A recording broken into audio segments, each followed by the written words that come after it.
Hi, welcome back. You're watching Money, Money, Money, and with us we have Mohit Gang, who's the CEO and co-founder of Moneyfront, and today we're talking about how to declutter or how to simplify our financial life and whether or not it can reap benefits. So we've already spoken about how simple too can get you results, and we have some more hacks. But one of the things which Mohit proves to be a big headache for people is that, when they have outstanding loans, right? So how does one plan to sort of cut debt in a meaningful way that, you don't sort of end up, sacrificing everything else. Plus, you don't have sleepless nights because you have debt outstanding. Right.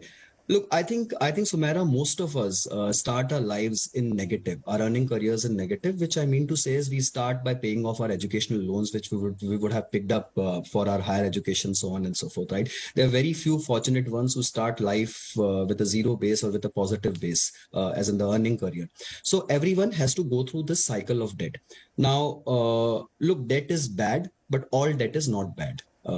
Debt which is useful is the one which you take for building, which is more like towards a capex or capital expenditure, which is more like building an asset. So for your education, it's like building an asset which repays you back throughout your earning career, right? Or you buy a house. It's a capital expenditure. It's more for your peace of mind and stability and so on and so forth, right?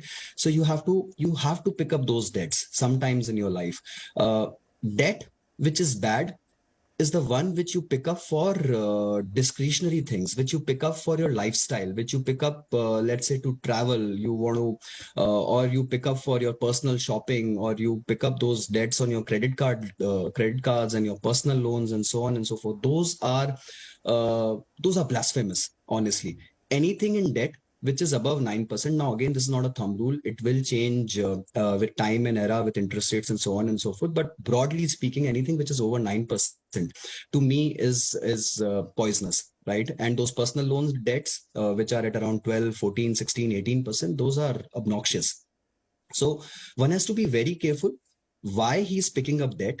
If it is for building an asset, then please, more than welcome, go ahead and pick it, but don't pick it beyond your paying capacity, which means that within that 50-30-20 rule, you should not over allocate, and that 50 should not be stretching and eating up into your investment corpus, basically. So the debt EMI has to settle within that 50 plus 30, 80 rupees component of your saving habits, right? And anything which is beyond that rate, or which is a credit card or a personal loan, should be clearly avoided, right? And that's more about on debt. Okay. What about Provident Fund? I know you recommend it. Does it move the needle enough?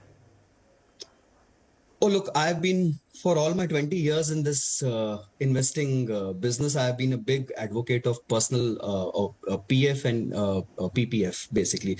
To me, a rate of 8% tax free is godsend. Honestly, it's like 12% pre-tax, basically, which is what most of us take our assumptions in building equity portfolios to start with, right? So if you're getting that for the life of yours, and with a sovereign guarantee, there's nothing which can beat the comfort and the economy of it, right? And the whole good part is, Sumera, your earning career or your salaried career will be, let's say, 35 years, from age 25 to age 60.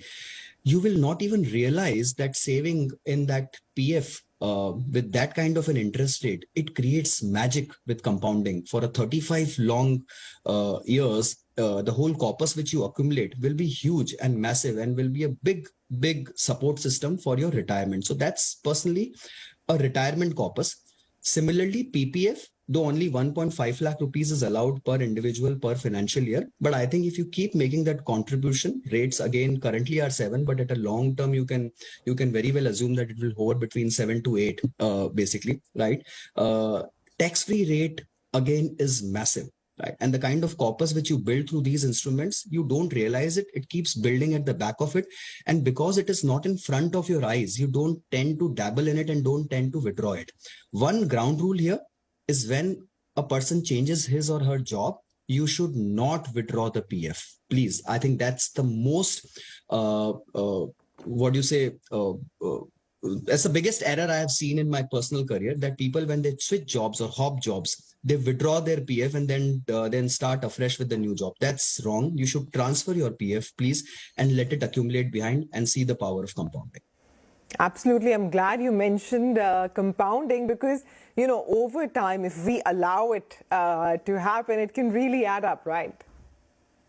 Oh, totally. Totally. I think it's not without a reason that you called it the eighth wonder of the world, right? And very simply speaking, human brains are not wired to do geometric progression. Human brains are wired only for arithmetical calculations. And just to simplify, what I'm trying and saying out here is that if I were to ask you what is 6 plus 6 plus 6 plus 6, you will keep answering and it can keep going on. But if I ask you what is 6 into 6 into 6 into 6, perhaps each one of us will fail at the third or the fourth level, right?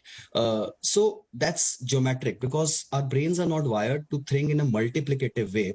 We can't understand the implications of compounding. But if you leave your investments untouched, if you leave it for years put together, the economy of it and the rate at which it will grow for you is magic. And Sumera, I was seeing one of your Instagram videos recently where you said 1 rupee every day for 30 days, or you'll prefer 5 crore upfront, right?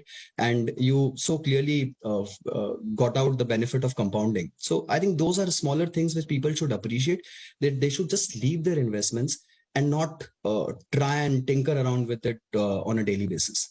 Yeah, if at all, like you suggested, maintain a small tactical portfolio, right, which you can sort of use to, what can I say, use to take more risky bets? Oh, yeah, totally. So look, I think for investors, what we personally advise is you go with 90 rupees of strategic allocation and 10 rupees of tactical, which I broad framework for it. Basically 70 out of it, which is 70% of that 90 should go into equities. 30% of that 90, the remaining 30 has to be divided between debt and gold to some extent. I personally believe in preserving some amount with gold also. So 10% in gold and 20% in debt. But this is not a fixed criteria for everyone. It will change as per your personal circumstances and your personal liabilities and so on and so forth. But this is a very broad framework. The 10 rupees of tactical allocation, again, as I said, is your play money. You can just go out there and try some trading punts or try whatever new products you want to gamble with. If it plays well, keep playing with it, but don't mix the two pots. Basically, that's the whole thing. You can't interchange the two pots, which means if you're losing money in tactical pot, you should not withdraw from your strategic pot and move it to tactical. And if your tactical money keeps growing, let that pot increase and just keep increasing that, but keep these two separate bank accounts, two separate demat accounts, or whatever you want to call it, but keep these two pots separately and run it separately. Okay. And just one final question, Mohit, because, we spend so much time discussing what to do that sometimes we forget what not to do. So what's in your not to do list? Sumera, look, I am a big fan of Roger Federer, and I can't stay away from commenting about him. I keep Roger Federer right behind me every time, basically. So 25 years of career is not built without avoiding mistakes, right? You have to stay fit through the course, and you have to avoid making mistakes. Same with investments. If you want to run your journey for 25, 30, 35 years, you have to avoid mistakes. You have to avoid high cost products. You have to avoid exotic products. You have to avoid insurance, which is linked with investments. That's the most blasphemous product I've ever seen in my life, basically. And you have to avoid anything which is complex.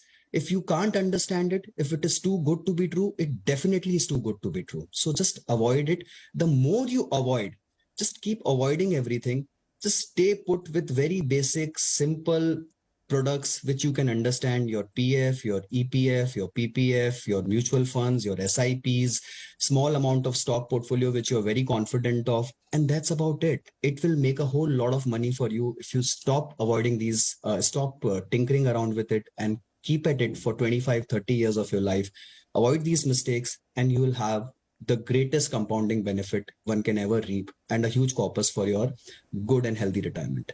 All right, Mohit, thanks very much for joining in with these great insights. So, keeping it simple is not always, unfruitful. Boring can actually get you the results that you desire. With that, we'll wind up on this edition of Money, Money, Money. Thanks very much for watching, and we'll see you again next week.